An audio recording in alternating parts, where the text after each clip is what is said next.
Welcome to the final go-to session for the month. So this is the fourth session out of four that we're holding.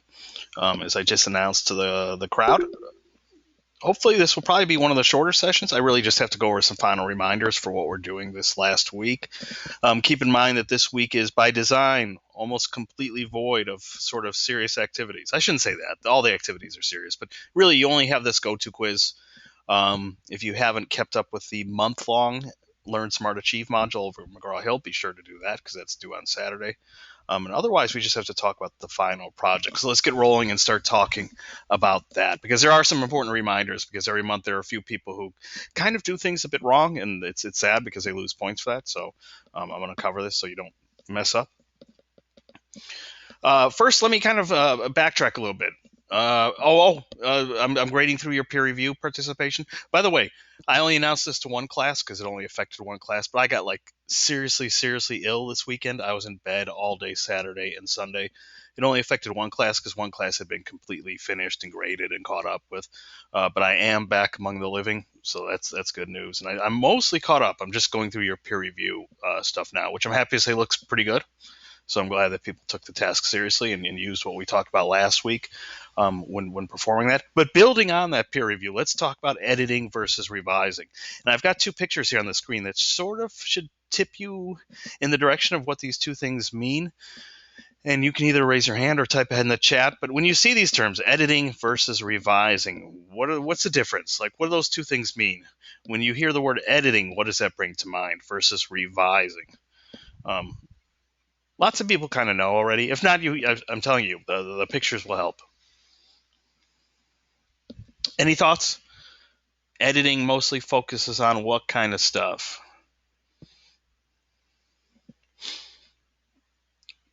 Just take a shot. Throw yourself out there. If you're wrong, the worst that will happen is I'll say you're terribly wrong. Eric says thinking corrections. Okay, I think you're talking about the editing side. Yeah, corrections are a big part of editing. So what's the part of revising then? It's kind of similar to something we talked about in last week's section. Remember, I kind of divided feedback into two different types. I'll hold on for another second. Maybe somebody has some words of wisdom to share, and if not, I'll just jump in and spill the beans. Eric says reordering, design. Okay, good. Tony says editing is making small corrections and revising is almost a do-over. Okay, great. Yeah, that's what I'm thinking of. And that's why I have these two pictures here, right? On the left, we have a woman typing away on the keyboard. And on the right, we have almost like the giant eye of Sauron from the Lord of the Rings movies. That's to kind of communicate this idea. Editing is like the small stuff. I put that comma in the wrong place, or I should have proofread a bit more carefully. Revising is big picture stuff. That's why you can see that the word vision is kind of in here. It's to revision. The reason I'm making this distinction is because what we're working on during this final week is really an exercise in revision more than editing. Okay, because you're done with your essays. Okay, so if you're thrilled with how you did on the paper, great. If not, that's fine too. I've had to tell people not to panic too much if they weren't thrilled with the grade. Because there's so many chances in this course to make up for that. I mean, I've had people get C's, sometimes even D's on the essay, and they still like ace the course because they get everything else right. They nail these go-to quizzes. They finish those LSA modules over at McGraw-Hill. They take that super easy professional emails quiz in week one. So the course is designed to sort of not put everything in one basket, where if you don't do so hot on a single assignment, you're sort of ruined for the month. But you're done with the paper, right? You're not handing it in again. So there's really not much of this going on. I mean, there is somewhat. You certainly don't want to work on your final public service announcement, whatever form it's in, a video piece, an audio piece, a comic, and have it filled with errors. So, I mean, yes, the smaller stuff still is important, but it's really revision that's crucial here. And that's the main point I want to stress here, to think revision. That's why I have this picture of a new house being built, because we're dealing with a completely different animal. I've read through your quiz answers from last week, so some of you are doing videos, a lot of you are doing comics, some of you are doing the audio podcast, a couple of you are doing songs. I think that's the bulk of it. I don't think I have anybody doing the sort of odd choices like the video game PSA. But those are like the four main options, but all of them require you to really rethink your material. Okay, because think of it, the video, the audio, you have 1 to 3 minutes to make your case, right? In essay form, you have 2 to 4 pages where you get to carefully explain things in words, using research, using support, to educate an audience about your topic and to encourage a specific audience to do something, right? That's your PSA message. But with the final PSA, and again, think of like the real world examples you see on television or hear on the radio, you don't have as much time to work with. So part of the challenge here is to use the more concise format, use the completely, I shouldn't say completely, but a somewhat non-verbal format, or at least non-textual, like words on the page, to do the same thing. That you have limited space to educate and to communicate a direct message. Again, think of those things on television, right? This is your brain. This is your brain on drugs. Or Smokey the Bear. Only you can prevent forest fires. PSAs have very, very direct, almost jingle-like messages, but oftentimes they'll inform along the way, and that's your challenge. Is to sort of build a new house based on what you've been working on all month. And it's really an exercise in concision. By that, I mean being concise. You won't be able to use everything in your essay. Maybe you made a terrific opening move in your paper, like it was awesome, but it just won't work in a video or it won't work in an audio piece. So you'll have to rethink that. I really do like seeing the final projects because Full Sail students are pretty creative. But yeah, this will be an exercise in really switching to a completely new format. But the challenge is being delivering the same information in a different form, and that requires revision. Okay. And some of you on your quizzes had some interesting ideas. If you're going to do a video. By the way, I mean, the frustrating thing is I have no direct way to tell you how to go about doing it, which is both good and bad. I mean, essays are a little bit easier to teach because they do have some pretty standard principles, like introduction paragraphs typically do the same thing. I mean, I was teaching it for the public service announcement, but essays typically do the same thing, where you want to engage the reader's attention, briefly define the issue, then deliver your thesis. That's pretty standard no matter what you're writing. And then having one topic or one point per paragraph as you make whatever points you wish to make. That's pretty standard too. For this final public service announcement, it's more in your hands. So, maybe your video will be more creative. Maybe it will be story driven, or maybe it'll have a sketch that begins things, or maybe it'll be incredibly straightforward. Okay. Some PSAs are really, really straightforward and they just give you the facts, but do so lucidly, clearly, directly. Others find sort of more unique ways to give that information. Oh, that reminds me. If you haven't checked it out yet, you have this activity down here called, where is it? Oh, yeah, PSA examples, right? 4.3. Looks like 8 of you have clicked the complete button, so 8 of you probably looked at it. But if you go into this activity, you can see lots of examples from past months. So you can see examples of videos, songs, podcasts. I still don't have a comic example up. I think I'm still waiting for like a great comic to come my way. I've seen a lot of very good ones, don't get me wrong, but I'm still waiting for a great one to sort of share with everybody. But you can get a sense of what past students have done. Taking a look at YouTube, right? Just going onto YouTube and typing public service announcement or PSA, so you get a sense of what PSAs look like and feel like if you've never really seen one before. That can be incredibly helpful. But you'll have to think about how to revision your material. So that leads to quiz question number 1. What is the difference between editing and revising? And how is this difference important for the final PSA project? Or maybe I should have said, why is this difference important? In other words, what's the difference between editing and revising? And why is it important to know that difference?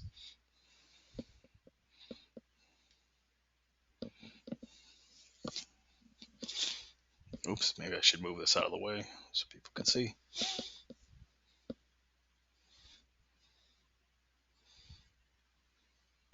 Okay, everybody got that quiz question down? Either jotted it down or took a screenshot of it, because we are moving on. Be sure to consider the peer feedback you received, right? You received feedback from me. You received feedback from your classmates. Hopefully, I know that there were a few of you who maybe didn't get a response and you had to write your reflection to me.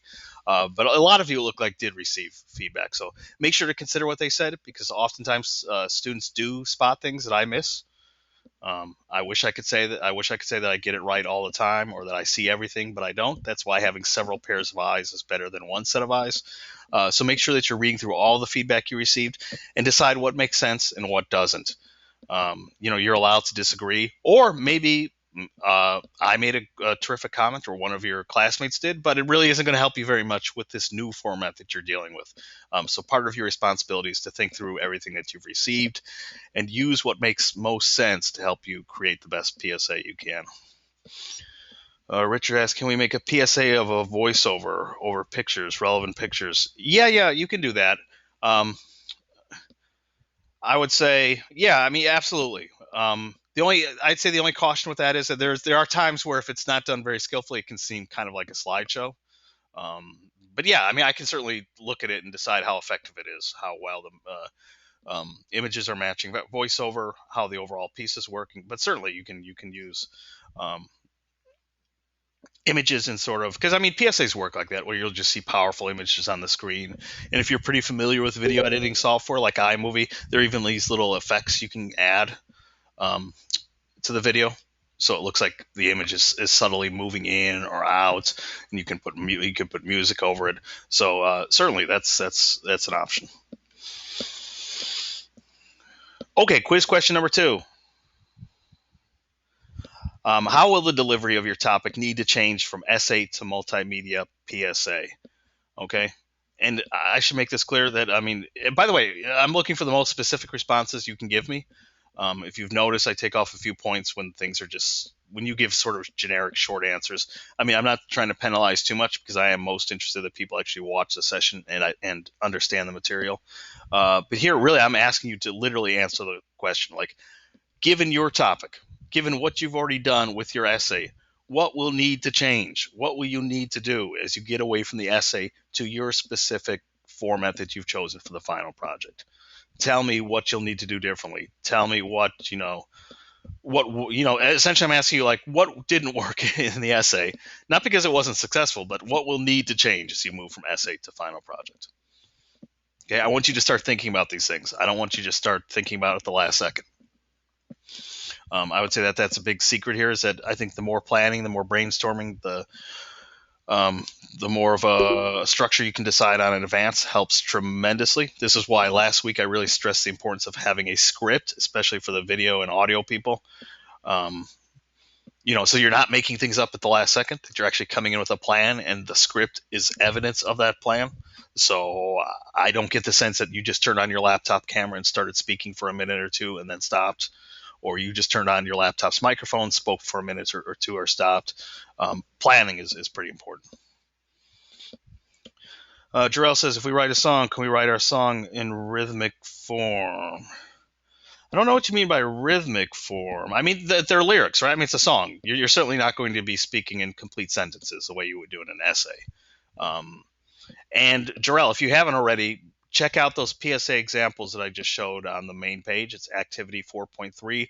There are a couple. Okay, you did good, because there are a couple. Let me see if I can go there real quickly. Sadly, I can't play audio over this, so I can't just click on one of the projects and play it in real time for you to hear. But if I go into 4.3, right where I...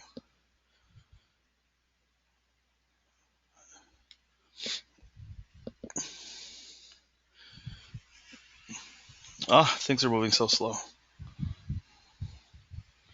Yeah, I mean, Jarrell, you can do whatever you want. You can the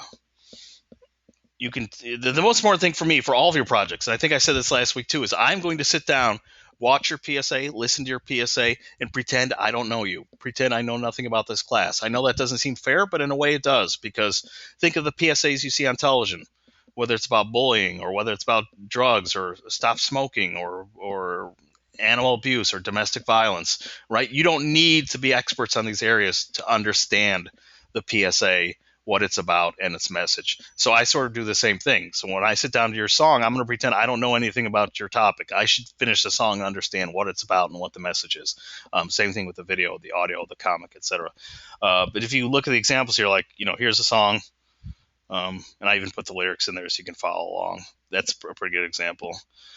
Here's another good example of a song. So I put these two up real recently just because they're two good examples of how songs work. Because I actually do think songs are the most challenging ones to tackle. I mean, they're all challenging, but the songs are really, really challenging. Okay, moving on.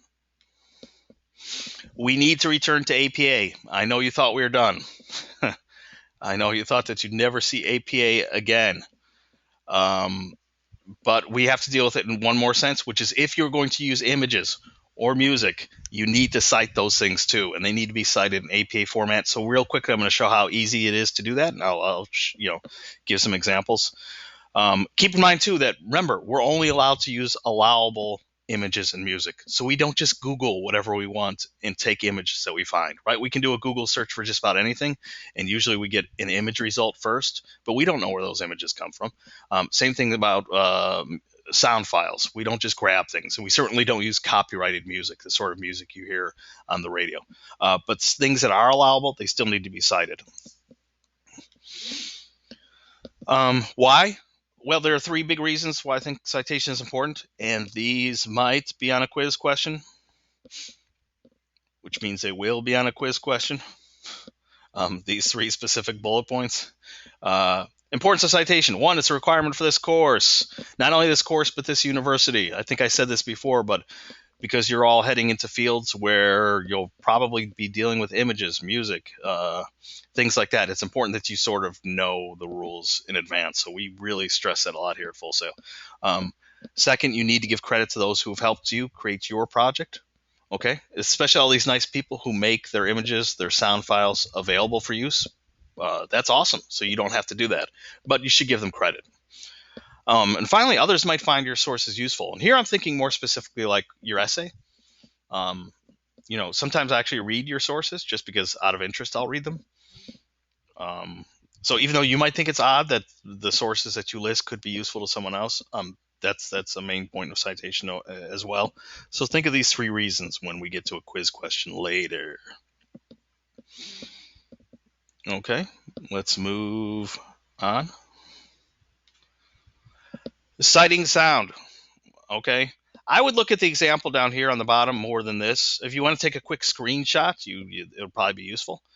Because up here is just the formal stuff, like literally what you're supposed to do format-wise. But because it gets a little bit confusing, it might make more sense to look at the example. Okay, here's the great thing. The rules don't really change. They just get adapted. So we don't have an author, like someone who actually writes words in an article, but we do have a composer. And same rules apply. Last name, first initial. A year of publication, right? The year the track was created or recorded. Put in parentheses, just like we would do with an article. We have a title for the track, Letting Loose. We have a name of the album, Rock, Action and Emotion. The only significant difference is in brackets, we identify what kind of format it is. Here I just put sound recording. You can put things like MP3 file or I don't know. You just have to label it somehow, because if we don't get this label in brackets, we might not know what Letting Loose is. We might think it's an article from a journal or a newspaper. This just tells us that it's something different. And then finally, we don't have like a publication in terms of like Time or Newsweek or the Washington Post, but we do have, for example, Westar Music Publishing. And because a lot of you may use sound files for free over at Westar, I'm going to go there real quickly and show how to do this. So I'm going to go to the library. You guys should be super familiar with this already because we've been here so many times to do research, right? We go back to the research databases.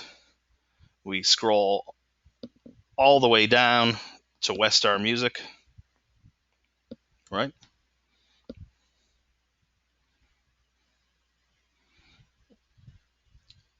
I'm going to log in real quickly. I think I showed you this before. This is a great source to use for just background music. Some programs already will have music files, like if you have your Mac. Excuse me, let me take a quick sip of water. If you have your Mac and you have a program like iMovie, like it comes with sound files, but if you literally need to add sound to your project, you could just choose something from Westar. So I'm going to click on Rock, Pride of Place. And when we go in, we have these different songs, right? Party Mood, Looking for Good Things. And I believe if I just click on the name of the album, I can get more information, or the song, I can get more information about it. Yeah, and you can see we get all the information we need. We have a year up here, 2014. We have the name of the composers, Martin Hain and Marco Ricciardi. We have the name of the album. We have the name of the publisher, Westar Music Publishing. And it's with this information that we can just plug in everything we need, right? That's what I did here. This came off a different album on Westar, but again, here's the composer's name. There's the year. There's the title of the track. There's the name of the album. So pretty simple, right? I mean, it's not difficult at all. But if you are confused and you haven't done so already, you might want to take a quick screenshot. Images works much the same way. Again, we don't have an author, but we have a photographer, last name, first initial. If there's a year given for when the photograph was taken, we put that in parentheses. If there's a title for the photograph, there isn't always one. We give that. We put in parentheses photograph or some other label that makes sense. And then we just give a retrieve from line, okay? Retrieve from, and then we put in the URL. So last week I showed compfight.com, this Flickr search tool, which I said is a great place to go because it is a site that's trustworthy. Compfight.com. Okay. I'm going to do a search for kittens. Nuts. It sometimes does this. It brings up a pop-up ad for another site. So we'll just click that off, do the search again. And we should be in. Okay, so remember, anything below the bottom line is allowable. If you find other Creative Commons sources that you would like to use, just run them by me so I can check them out to make sure. Technically, on the left here, where'd it go? We should be clicking on commercial, not any license. If we have any license selected, there's a chance we might get something that's not allowable. So I'm just going to click on commercial.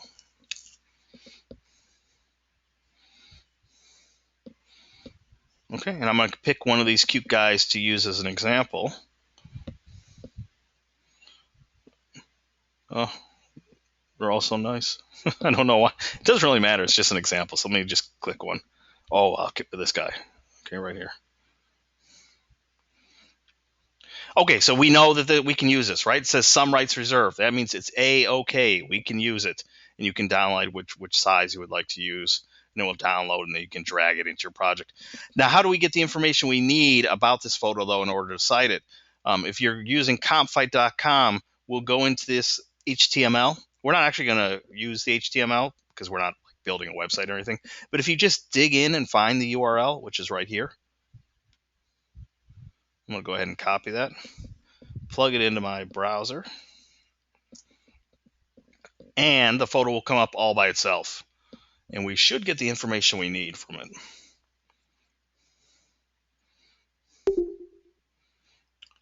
Okay, so we have an author's name, Jennifer C. We do have a title for this. It's just called Kittens.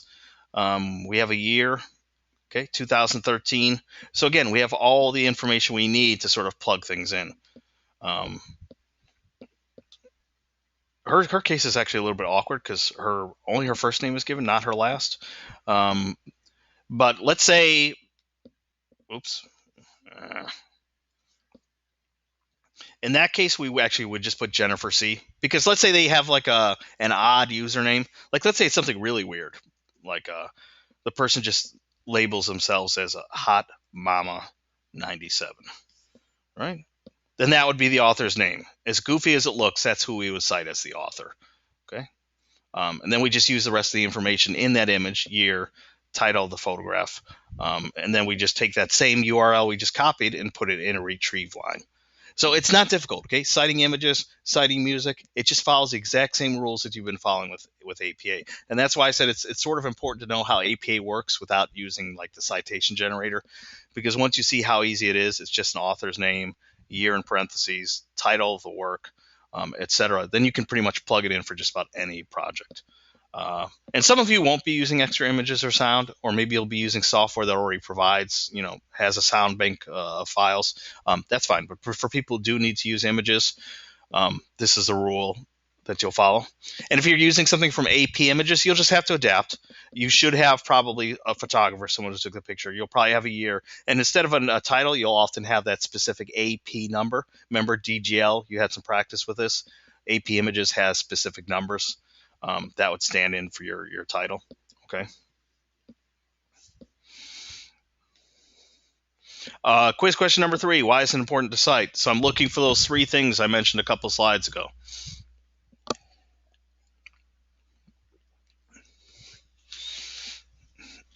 And I'll just linger here for a second. It's not a terribly long question to jot down, but people need it. The good news is we're getting closer to the end of the session, believe it or not.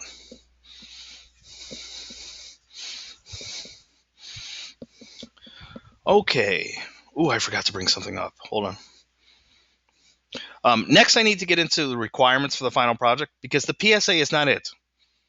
There are some other small things you also need to complete, and when people don't complete them, they lose points. So I need to go over that. I knew I forgot to open up something before we started. Where is it? There we go. Okay. I'm going to do a little bit back and forth here. Final project portfolio. So you actually have a portfolio to create. So, yes, you're working on the public service announcement. The public service announcement is absolutely important, but it is not the only thing that needs to be handed in. There are actually a number of things to complete, and they're listed here in the description of the activity. Okay, so when you go into the 4.6 assignment, you'll see the instructions. Download the instruction sheet. Okay, but it also reminds you it's listed in the assignment sheet, but it's also listed here again in case you're not really crazy about reading through assignment sheets. Here you get the gist of it. You need to create an APA cover page. If you did a great job with your essay, terrific. Just carry it on over. You'll have to replace some wording. You should probably maybe have a different title for your final project than you did for your essay. You'll also provide a link to your final project. Most of you will have links, okay? If you're creating a video, you'll probably upload it to something like YouTube or Vimeo. If you're creating something using Powtoon or Bitstrips, you'll have a specific URL that takes me to that comic. If it's an audio piece, you'll probably upload to SoundCloud. I'll need that specific SoundCloud link. And make sure, okay, this is super important, make sure that those links are working and that you test them out. Because I don't want to sound mean, but I'm already trying to read through the computer to go through the wires and zap into your brains and predict which of you, there will probably be 2 or 3 of you, which 2 or 3 of you am I going to have to literally call on the phone because your link isn't working. And even though I've sent you messages, I haven't heard back from you. Okay, it happens every month. It doesn't get me angry. I'll try my best to hunt you down and get that link working. But it helps if you can make sure that the link is working and that the share settings are properly set before you hand in your project. You need a copy of your script or lyrics. Okay, the comic people already have everything they need in the comic itself, but everybody else needs to give me a full script or lyrics. You need an APA references page, and this page should have everything. Okay, it should have those articles that you cited when you wrote your essay, because even if you're not quoting or using them for direct support in your final PSA, they're still informing your understanding of the topic, so they need to be carried over and listed again. It's also your chance to show me that you can fix the issues with APA that were perhaps still problematic when I graded your essay. Okay. Plus, yes, if you use images, if you use music, those have to be cited correctly as well. And finally, there's a 250-word reflection. And let me go to the assignment sheet. Okay, so the assignment sheet repeats most of this, so I'm not going to go over that. What I will point out is that over here, okay, so let me make that smaller again. Okay, so on page 1, over to the right, you have details about the reflective essay. Okay, you actually have, let's see, 1, 2, 3, 6 sort of questions to answer. They're all pretty much writing-based questions, like what were you expecting from English this month? How did your rhetorical situation, in other words, how did your understanding of everything involving writing evolve from week to week? How did your notions of audience change? How does your final project show progression in the course? Which discussion or assignment was most helpful? What advice would you give to students taking this class in the future? Okay, so there are 6 specific questions. Some of them have more than one question. This is the material you'll use to write a short essay of about 250 words. That's about 1 page of double-spaced text. Okay, some people go over. Lots of people do. That's fine. But think about, a page around that, a little bit longer. That's fine as well. But what needs to be contained in that reflection is right here on the assignment sheet. This is a big mistake people make every month. They write a reflection, but it has nothing to do with this. They reflect on their topic, their PSA topic. They reflect on, I don't know, life in general. They reflect on, they reflect on whatever they want to reflect on. But the details are actually very specific. They're contained in the assignment sheet, so you don't want to lose points. I usually give points anyway, just for writing the reflection, but then I take off some if you're not answering the specific questions here. Okay, so there are kind of several moving parts here, right? APA cover page, link to your project, and let me show you what this looks like. You have this document as one of your assets to download. And it's just an example of what the format looks like. So here's a cover page, right? APA style. Page 2 typically looks like this. And again, look, we're following APA format. A centered title. We're not putting 10 spaces between things. Your link to the project would go here. Your script would go here. We're not really getting into script formats. So if you literally have dialogue between different people, just format things to the best of your ability. Okay. Here's an example of a references page, and I put lots of different types on here. So here's a photograph, here's a sound file, here's an article from a magazine. Okay, so you get a reminder of what these elements look like. And then your reflection. And the reflection, because it's an essay, please follow sort of standard APA rules, right? So after the word reflection, we hit enter once, indent the first paragraph, and type away in a double-spaced, appropriate size font, like 12 point Times New Roman. So make sure that you're still following the APA guidelines so that you can prove to me that you remember how to do it. But you do have this sort of template available for you to sort of get a sense of what you need to hand in. Okay. And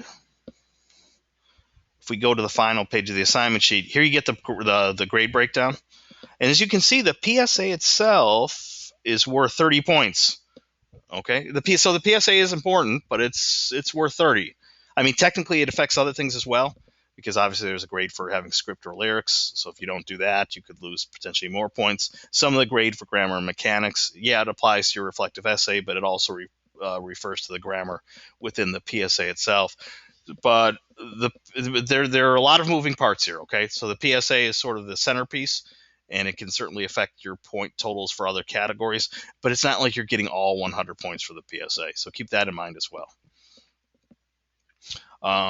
That's a reminder as well. Please do proofread your materials.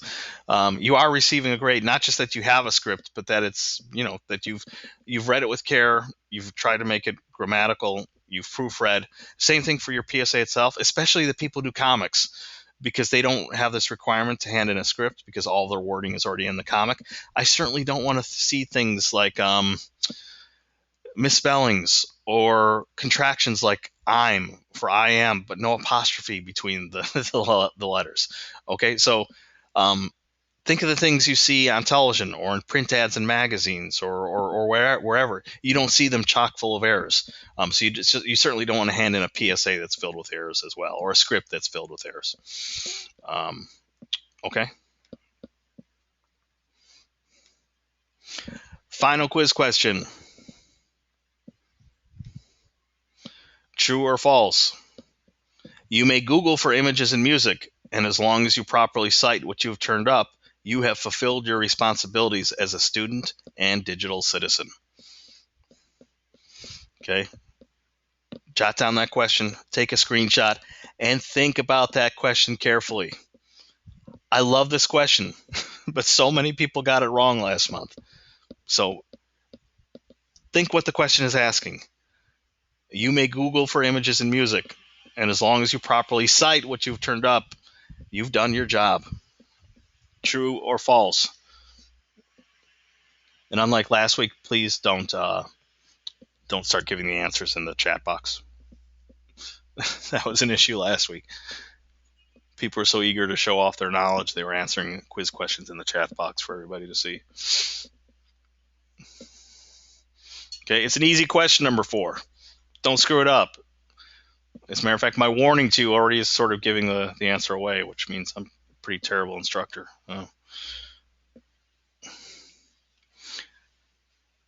Okay, yeah, I did mention it earlier in the session.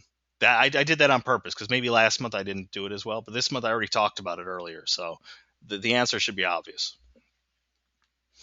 Questions, preguntas. So this last go-to quiz is due, as you know, by Thursday night at midnight. You have the final LSA module to complete by Saturday night, and then this final project is due Sunday night. I can be a bit flexible. If people are having problems, just let me know, and I can maybe extend things for a day or two. But let's try to aim for Sunday night to get things turned in. Questions. By the way, while I'm just filling time, can I just share something that was sort of drove me crazy? And it's not just this month. It's been happening like every month for the past 6 months. I'm actually going to see if I can create a new slide here. Where's my insert? Do people understand? And I'm not trying to be mocking, okay? So nobody get angry. Do people understand the difference between the word artist and artists?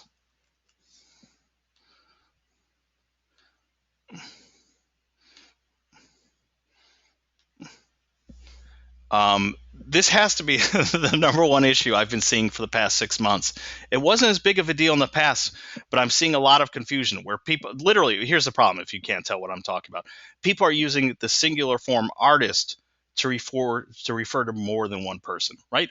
If you have more than one artist in the room, we have to use the plural form. And I think it's happening for a couple of reasons. One, when you hear the word artists used in a sentence, typically you don't hear the S at the end. We often speak so fast that we don't hear it. So if I say, yeah, there are a lot of artists next door, you don't really hear the S at the end. So I think that's part of it. And also, and I don't mean this like, I don't want to sound like the old person who can't keep up to date.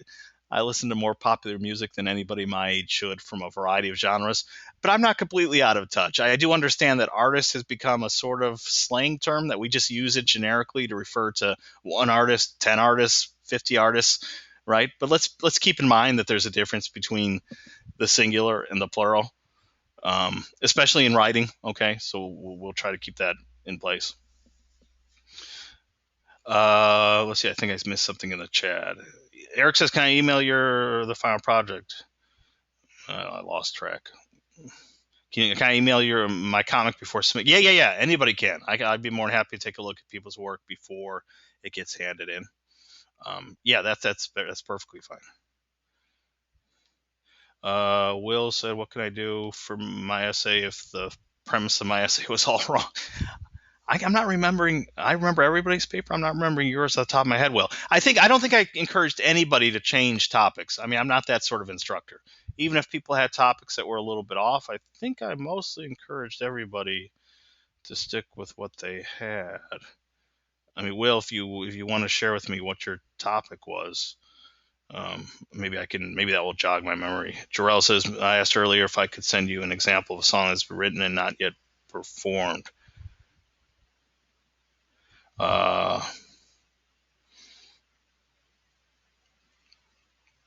not sure what that means. Are you saying that it's a song that you've already been working on for this project, like with lyrics in place and everything? I mean, it's sort of okay. Yeah, I can take a look at it. It's just that I couldn't tell if you're just talking about like that you had a track that was already. Oh, the lyrics are not in place. Well, I'm not sure what I could give feedback on then, because I'm not here to judge the music so much. Oh, okay, yeah, Will, I remember your topic now. Yeah, stick with your topic, okay? It's a bit. I mean, if you want to find the extra energy to sort of choose a new topic and research it, that's fine. But at this stage, I think I've pretty much encouraged everybody to stick with what they have and just create the best PSA they can on that topic. And remember, there are other elements that you can also do perfectly. And plus, if you can create a really amazing project, I might like it quite a bit more than you would think. But there's certainly other ways to grab points. Doing that reflection, having a well-written script in place, all that kind of stuff.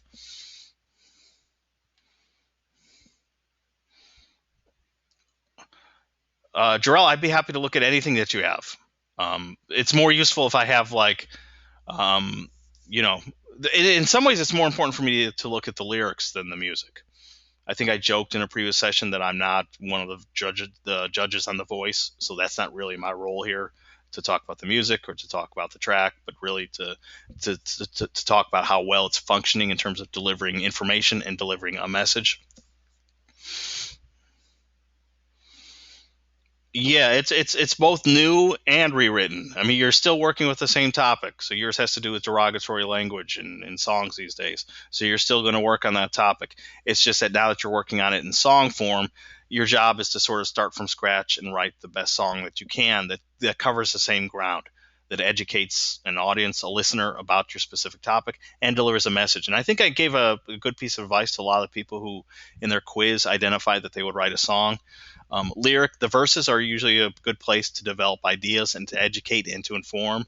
And then the chorus or hook is a good place to actually have your concrete PSA message, because it's the chorus that gets repeated.